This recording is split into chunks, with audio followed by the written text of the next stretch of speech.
Oscar-winning actress Natalie Portman is back on the big screen alongside Chris Hemsworth for one of this summer's most anticipated movies, Thor, Love and Thunder. Of course, she reprises her role as Jane Foster. This time, though, well, she is transforming into one of Marvel's most iconic characters.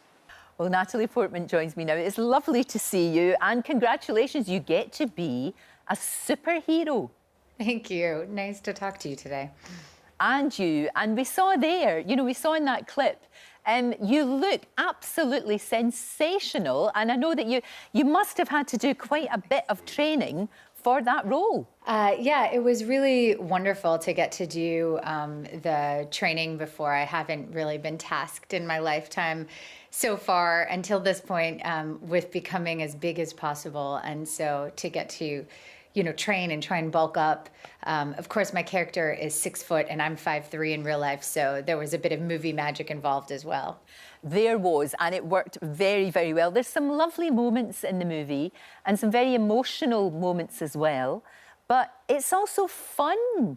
It's funny and it doesn't take itself too seriously, and that's really endearing.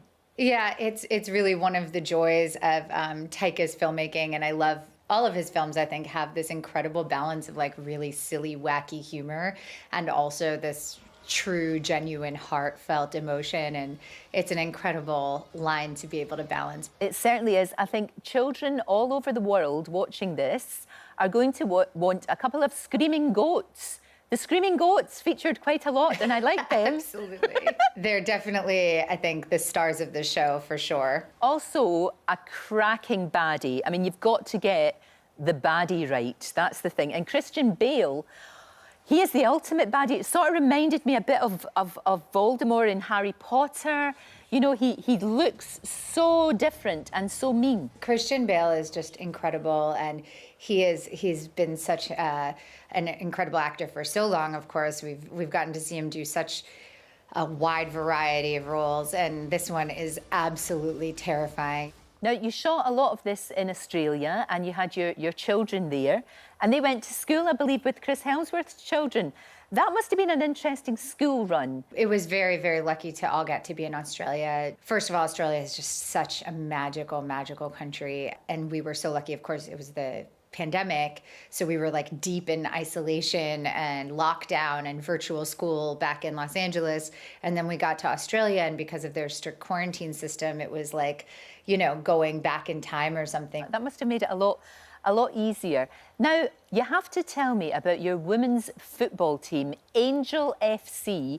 What a brilliant thing to do. Thank you. It's been incredible, even just to witness the formation of the team of Angel City FC in Los Angeles. We just have the most incredible players, a really incredible British coach, a British team manager. So we have a lot of the British football energy in LA, and it's just been incredible to get to be part of. It's a great idea. It really is, and especially to get women involved in a sport like football, because it really is taken off all over the world, and great to see young women getting a chance to play their sport.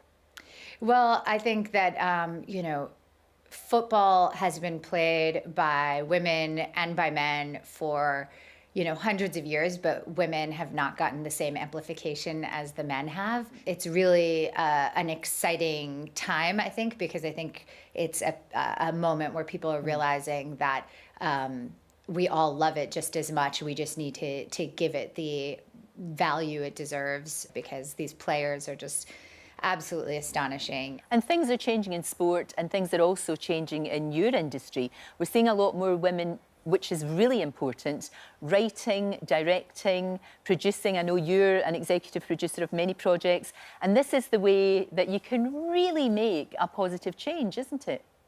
Well, I think, the more women step into leadership roles, the more they can create the kinds of environments they want to be working in. It's been absolutely incredible to get to take on leadership roles myself, to also work with other women in leadership roles, and to have kind of a community. It is a very particular thing, I think, after so long being excluded from those positions of power. And talking about power, you as the mighty Thor, You couldn't get much more powerful than that.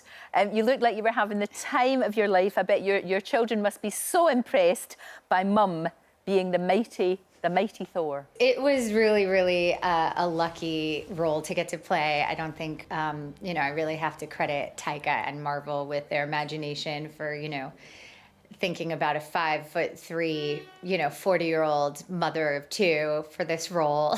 And I really understand what an incredible opportunity it is. And it's been a major highlight of my career to be able to impress my kids, for sure. Absolutely. Thank you so much for talking to us this morning. Sorry about all the wee problems with the earpiece. I hope that wasn't too distracting, but lovely to see you. And Thor... I know, I'm sorry, it keeps popping out, but don't worry. So nice to talk to you.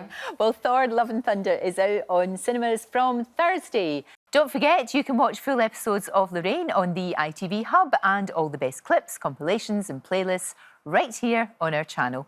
Just subscribe now and you'll never miss an upload. Click here to watch another video similar to this one, or click here to head to our channel's homepage to explore all of our exciting videos.